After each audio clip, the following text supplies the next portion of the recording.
गेले 2 वर्ष या जिल्ह्यातला एक तरुण सहकारी म्हणून चेतन नरके प्रत्येक जिल्ह्यातल्या गावागावामध्ये कानाकोपऱ्यामध्ये जात होते।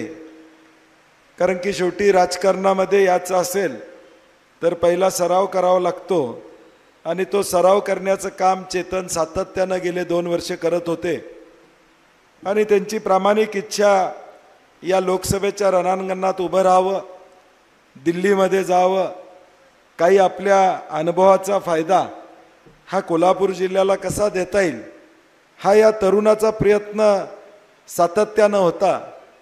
आणि म्हणून मी असेल, PN पाटील साहेब असतील, आम्हाला सगळ्यांना ते वारंवार भेटायचे आणि आम्ही नेहमी म्हणायचो की जो महाविकास आघाडीचा निर्णय होईल त्या निर्णयाबरोबर चेतन आपण राहूया।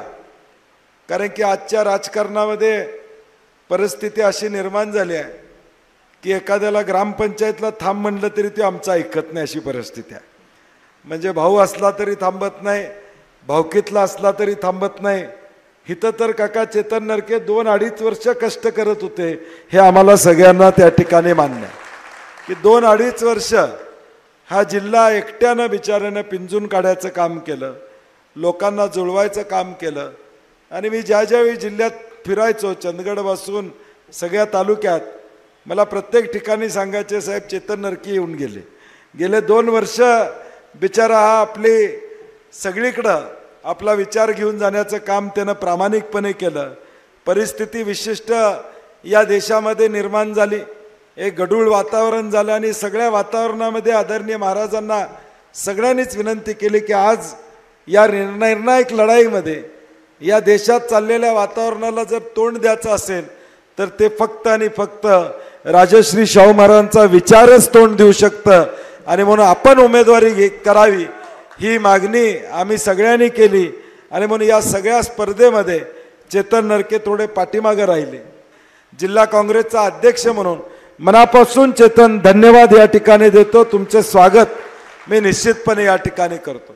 आणि म्हणून एक चांगला निर्णय घेतला आदरणीय शाहू महाराजांच्या बाबतीत आपण निर्णय घेऊन, आज 30 तारीख आहे, अजून 6 दिवस तुमच्याकडे आहेत। आता राहिलेल्या 6 दिवसामध्ये पन्हाळ्यातला सगळा भाग जिथं जिथं तुम्ही गेला होता त्या भागामध्ये आपण जाऊन तुम्ही ज्या पद्धतीनं स्वतःसाठी या ठिकाणी प्रचार केला, आता महाराज असल्यामुळं आपल्यापेक्षा 2 पावलं जास्त तुम्ही प्रचार करावा अशी माझी प्रामुख्यानं तुम्हाला विनंती असणार। येणाऱ्या 7 तारखेला शाहू महाराजांना जास्तीत जास्त मताधिक्य आपल्या या सगळ्या तालुक्यांमधून कसं मिळेल ही जबाबदारी आपण कार्यकर्त्यांनी या ठिकाणी घ्यायची। आज आम्ही आलो, मेळावा केला, नरके साहेबांना भेटलो, चेतन नरकेंना भेटलो आणि परत गावात निवांत बसलो, चालणार नाही। चिन्ह पोचवा, लोकांच्यापर्यंत जावा, मॅक्झिमम लोकांना सांगण्याचं काम करा। वातावरण चांगलं आहे परंतु लोकांना चिन्ह सांगणं गरजेचं आहे की हा विचार दिल्लीत जाणं ही काळाची गरज आहे, ही लढाई आपल्यासाठी महत्त्वाची आहे। शाहू महाराज ठिकाणी निवडून येणं हे त्यांच्यापेक्षा कोल्हापूर म्हणून आपल्यासाठी महत्त्वाचं आहे, हे मला मुद्दामून तुम्हाला या ठिकाणी सांगायचं। ही लढाई आपल्या अस्मितेची आहे, ही लढाई आपल्या स्वाभिमानाची आहे आणि म्हणून लोकांना विनंती आहे की आपली अस्मिता, आपला स्वाभिमान हा दिल्लीत पाठवायचा असेल तर प्रत्येक गावातल्या होणाऱ्या मतदानामध्ये 90% मतदान आदरणीय महाराजांना झालं पाहिजे। ही जबाबदारी आज आपल्याला घ्यावी लागेल। आज इथून उठताना प्रत्येकानं मनात खूनगाठ बाटली पाहिजे की पुढच्या 5 दिवसात माझ्या गटाचं मतदान, माझ्या डेअरीचं मतदान, माझ्या सोसायटीचं मतदान, माझ्या पाणी पुरवठ्याचं मतदान, माझ्या ग्रामपंचायतमधलं मतदान असेल, मी घर टू घर जाणार, चिन्ह लोकांच्यापर्यंत पोहोचवणार। महाराजांचं नाव किती नंबरला आहे मतपेटीवर? जोरात सांगा। 1 नंबरला महाराजांचं नाव मतपेटीवर आलेलं आहे। आपण नशीबवान आहोत की 1 नंबरला आदरणीय महाराजांचं नाव आलेलं आहे।